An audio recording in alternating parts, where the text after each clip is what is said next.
कि आप सब ठीक होंगे और मैं भी ठीक हूँ। मैं एमपीटेट एंड सीटेट की प्रिपरेशन कर रही हूँ। मैं इस बार सीटेट फॉर्म को अप्लाई नहीं कर पाई किसी कारणवश। जो अगली जो सीटेट होंगी उसमें मैं अवश्य ही सीटेट फॉर्म को अप्लाई करूँगी, क्योंकि मैंने इसके पहले जो सीटेट के लिए कोर्स परचेस किया था मैं उसी से थोड़ी बहुत अपनी पढ़ाई कर रही हूँ और अपने नोट से रेडी कर रही हूँ। क्योंकि जब मैंने कोर्स परचेस किया तो पढ़ाई भी कर लेनी चाहिए जो मुझे बाद में इजी हो, और जो अपने मुख्य सब्जेक्ट है मैं उसको पढ़ रही हूँ।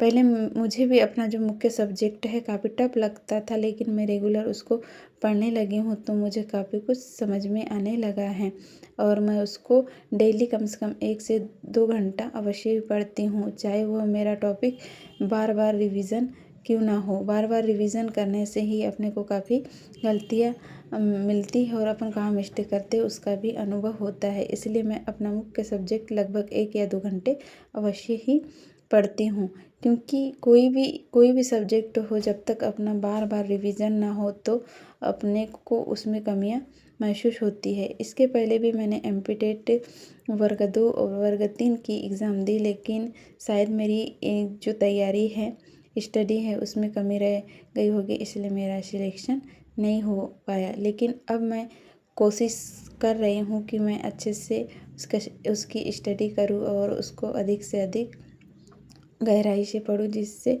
मैं एमपीटेट की एग्ज़ाम अच्छे से निकाल सकूं।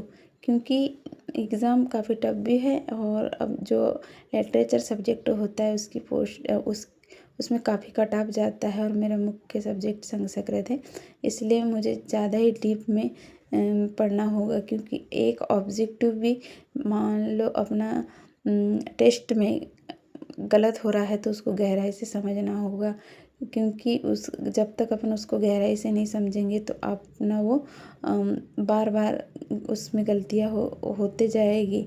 और एक क्वेश्चन अगर अपना रॉन्ग हो गया गलती से भी तो अपन एक नंबर से भी पीछे रह सकते हैं। इसलिए जब भी अपन मौखिक टेस्ट लगाओ तो उसमें अपने जो जितने क्वेश्चन रॉन्ग होते हैं उसको गहराई से समझना होता है और उसको ध्यान से पढ़ना होता है। और लगभग जब हम कोई भी मौखिक टेस्ट लगाते हैं तो एग्ज़ाम में वैसे ही क्वेश्चन आते हैं, लेकिन थोड़ा जो शब्दावली है उसमें परिवर्तन होते रहता है। इसलिए अधिक से अधिक मौखिक टेस्ट लगाना ज़रूरी होता है, क्योंकि टेस्ट लगाने से ही हमें समझ आता है कि हम मतलब कितने हमारे रॉन्ग हो रहे हैं और किस टॉपिक में हम कमज़ोर हैं।